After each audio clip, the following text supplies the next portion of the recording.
Papo de Psiquiatra, com Marcelo Branhas, Marcos Crossi e Pedro Rosa. Tudo o que você sempre quis saber e nunca teve para quem perguntar. Seja bem-vindo, seja bem-vinda a este momento de grande irritabilidade aqui nosso. A gente vai falar sobre esse tema, que é um tema muito importante, porque não há um ser humano no mundo que não tenha ficado irritado, que não tenha ficado excessivamente irritado na vida, e que é um sintoma extremamente importante no consultório do clínico de saúde mental, psicólogo, psiquiatra, o que quer que seja, e é um sintoma que precisa de uma especificação, precisa ser compreendido, entendido, bem explorado pelo profissional. Se a gente quiser contextualizá-lo, entender a que transtorno mental a gente está diante, porque irritabilidade pode acontecer com uma infinitude de transtornos mentais. Claro que a gente vai falar aqui de vários deles, mas a verdade é que irritabilidade é inespecífico. É um achado, uma sintomatologia inespecífica. E a gente precisa entendê-la, contextualizá-la, essa fenomenologia, esse sintoma, para poder fazer um diagnóstico preciso. Eu estou aqui com o Marcos e o Marcelo para tratarmos disso neste episódio do podcast Papo de Psiquiatra. Pois é, pessoal. Bom, muito bom sempre estar aqui com vocês.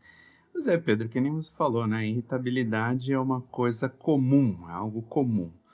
Em quem, por exemplo, trabalha com infância e adolescência, aí é mais comum ainda, né? Quer dizer, de chegar ao consultório. Mas uma coisa importante para a gente começar a falar sobre o tema, que tá aí uma das coisas que ela é transdiagnóstica, que nem você disse, acontecem vários diagnósticos, e também acontece na vida normal. Vale a pena a gente frisar isso.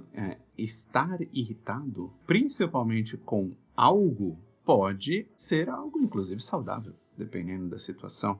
Por exemplo, em geral, quando você se irrita com algo, está sendo frustrado algum objetivo seu. Por exemplo, o caso clássico, você está dirigindo, alguém te fecha, você pode se assustar, ou você pode ficar irritado que a pessoa não deixa você chegar no lugar que você quer, na hora que você quer. É frustrado um objetivo seu, você pode ficar irritado. E às vezes a irritabilidade mais, claro, controlada, não excessivamente exacerbada, pode promover mudança, inclusive. Algo te irritar significa que algo não está bom. E você tem que descobrir por quê, seja por motivo seu, seja por motivo do outro, seja por motivos do contexto, seja por motivos socioeconômicos do país inteiro. É um sinal de que algo não está ocorrendo como você gostaria que ocorresse, e você pode reexaminar como lutar pelos seus objetivos ou como rever seus objetivos.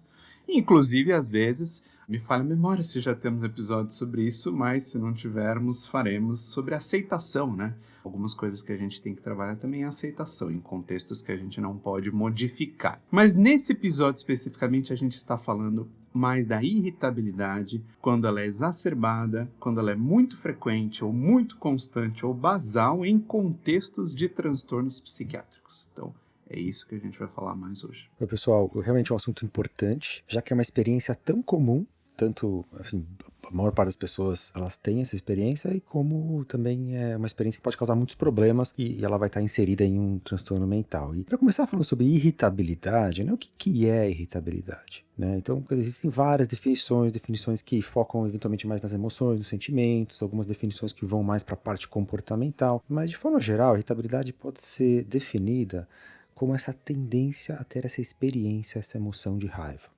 A pessoa fica mais sensível a ficar com raiva, eventualmente ela fica mais impaciente, ela pode ficar um pouco mais inquieta, mais sensível, e ao longo do tempo a gente percebe então essas reações ao longo do tempo de raiva das pessoas. Né? Então uma pessoa que está irritada, né, ela pode perder a paciência e ficar com raiva de situações cotidianas, quer dizer, poxa, o interfone tocou, ela está no trânsito, alguém deu uma pequena fechadinha, né, o sinal fechou na hora de ela passar através do semáforo, né, alguém entrou na frente dela na fila, coisas assim, a pessoa começa a se irritar com muitas coisas.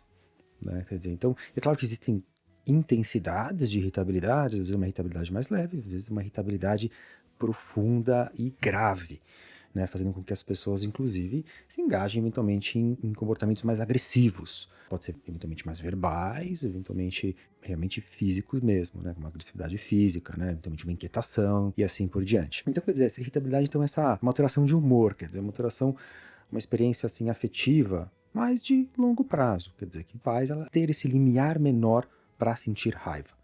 certo? Quer dizer, a raiva ela é uma emoção. A gente falou aqui de raiva num episódio anterior, né? Quando a raiva sai de controle, a gente falou sobre transtorno explosivo intermitente, né? Então, quer dizer, raiva é uma experiência também, uma emoção normal, todos nós temos. Muitas vezes tem vários componentes fisiológicos de raiva, né? Quer dizer, a pessoa tem taquicardia, ela sente assim uma espécie de algo mais quente no peito, às vezes ela fica mais tensa, ela pode ter uma tendência a atacar mesmo as pessoas, né?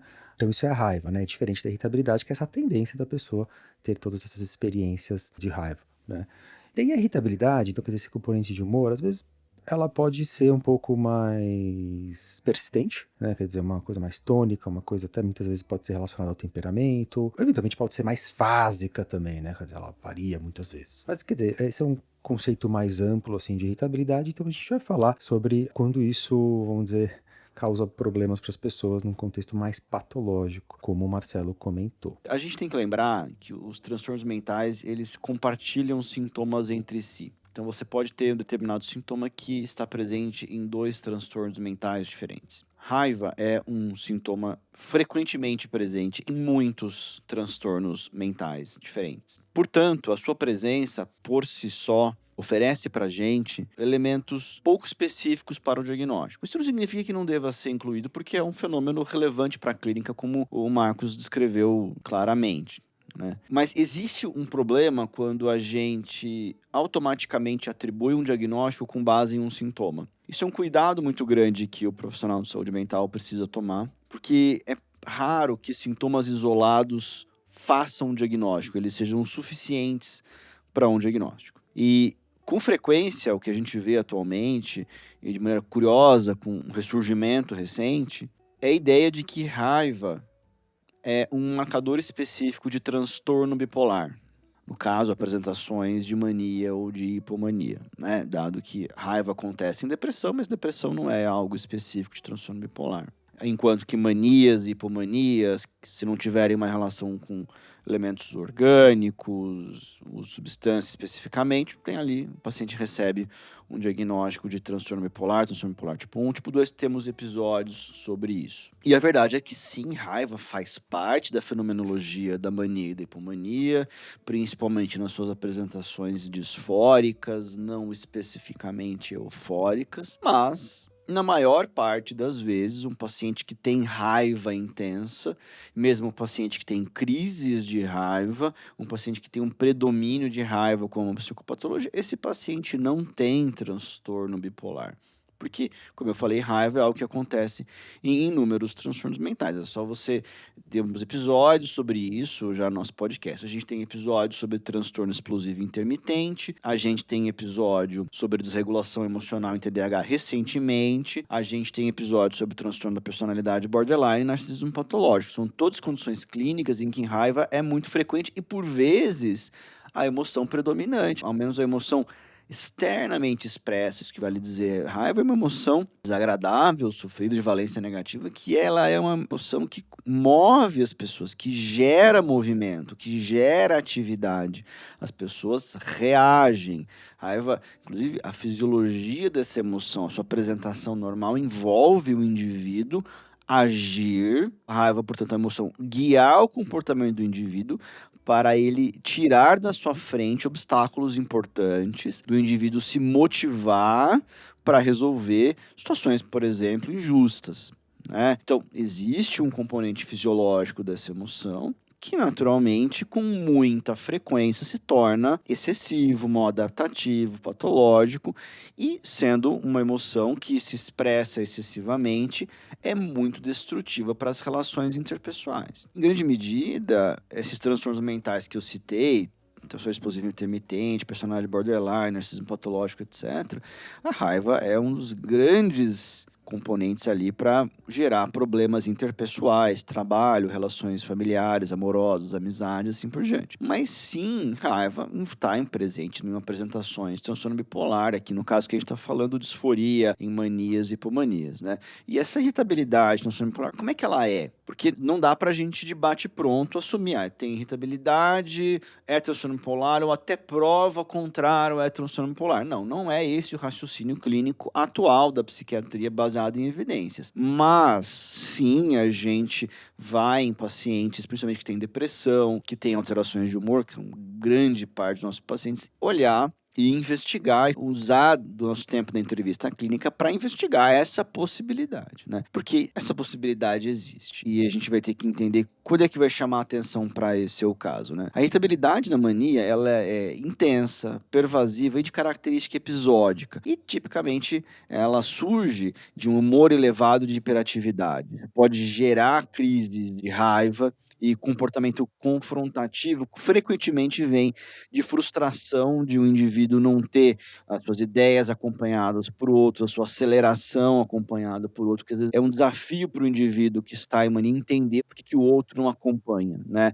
Então esse aumento de energia e impulsividade que é característico da mania, contribui para essa volatilidade, de maneira que raiva flutua diante da flutuação dessa energia, dessa impulsividade que tipicamente não é ali aceita pelo ambiente. As pessoas à volta não compreendem, discordam, entram em conflito, questionam e assim por diante. Em um quadro de hipomania, isso é menos grave, naturalmente, né? Não é uma coisa tão extrema, mas o paciente tem uma impaciência e uma frustração diante do outro não compreendê-lo, do outro não estar, digamos, sintonizado naquela aceleração e pode mesmo assim gerar, digamos, conflitos interpessoais, comportamento de risco, coisas que são comuns em pacientes que estão em mania ou hipomania. Ou seja, a gente vai encontrar essa raiva nesse contexto e a literatura traz dessa forma bem clara, derivado dessa aceleração, derivado de uma elevação de humor, derivado desses outros componentes mais típicos e específicos do transtorno bipolar,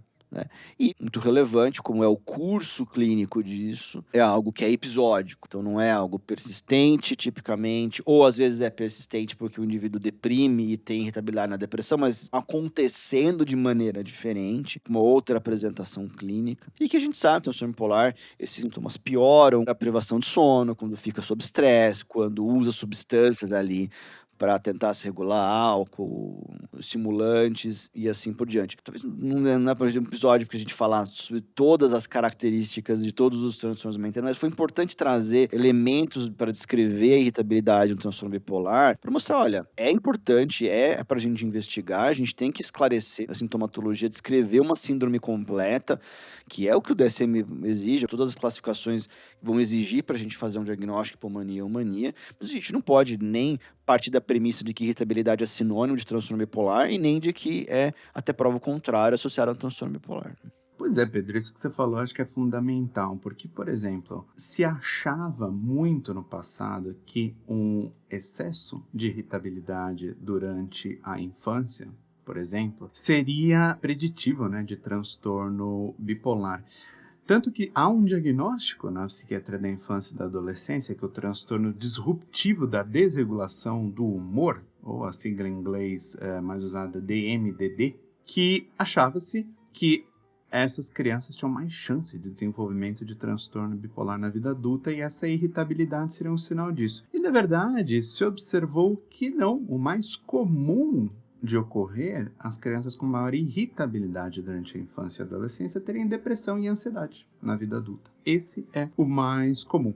Então é importante a gente pensar, eu costumo, até quando a gente está explicando para os residentes, tudo que irritabilidade é um pouco que nem é febre, assim, na pediatria, né? É inespecífico, né? Um sinal de que alguma coisa está ocorrendo, mas é inespecífico. Tantas coisas que a gente tem que levar em consideração. Às vezes a criança está sofrendo algum tipo de adversidade no dia a dia dela. Às vezes, por exemplo, que nem você falou do transtorno bipolar e do TDAH, né? No TDAH, às vezes uma pessoa que tem uma dificuldade de foco e uma inquietude e, óbvio, uma maior impulsividade, às vezes quando há aumento de demanda, você tem uma semana de provas, tem trabalho para fazer, você tem coisa para fazer, você vai se irritando, porque você não vai conseguindo dar conta, porque você não consegue se focar. Vai aumentando sua irritação, aumentando sua ansiedade. Então, a irritabilidade pode ser decorrente a isso. E além desses transtornos clássicos que ocorrem a irritabilidade, a gente tem que pensar em outras coisas, né? Por exemplo, um paciente, pensando agora mais nos adultos, né? Que, poxa, tem dor crônica né? A dor gera uma irritabilidade considerável e vice-versa, né? E o humor também aumenta a sensibilidade à dor. E sono, você está com um sono, poxa, prejudicado. Como é que você vai conseguir no dia seguinte manter a sua calma? Ou você está passando por uma situação difícil, né? Não necessariamente você tem um transtorno mental, você está passando por uma situação difícil, em um momento difícil.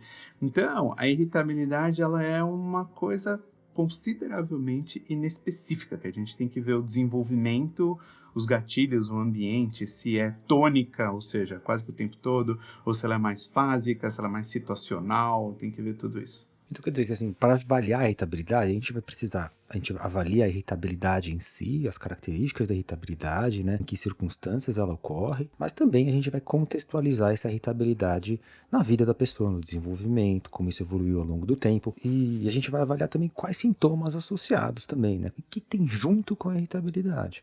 E a gente consegue ter, vamos dizer, uma visão mais global de qual é a origem daquela irritabilidade. Agora, é claro, a gente não está querendo dizer que a irritabilidade não vem do transtorno bipolar, nada disso. Claro que, poxa, se a pessoa tem um diagnóstico de transtorno bipolar, ela tem episódios de mania, hipomania, quer dizer, claro, quando ela começar a ter uma alteração de humor com irritabilidade, é claro que isso pode sinalizar algo que vai ser importante.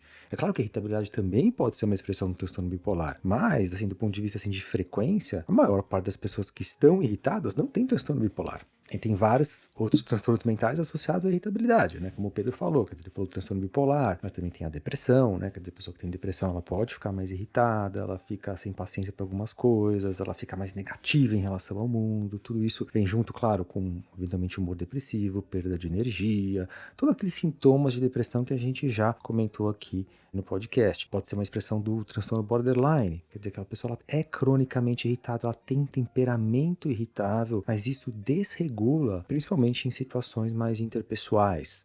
Né? Em outros também, mas interpessoais também vai acontecer rejeição, abandono, críticas e assim por diante. Né? Um ponto também que a gente vê irritabilidade, às vezes é uma pessoa muito ansiosa também, aquela pessoa que tem um transtorno de ansiedade generalizada, está preocupada o tempo inteiro, está sempre no limite, então vocês tentando controlar as coisas, essa pessoa ela fica irritada muitas vezes, ela tem uma certa irritabilidade. Né? Um anancástico, obsessivo compulsivo, como ele é uma pessoa muito perfeccionista, ele vai se frustrando porque ele não consegue atingir aquele nível de perfeição, ele tenta controlar as coisas e a gente não consegue controlar tudo.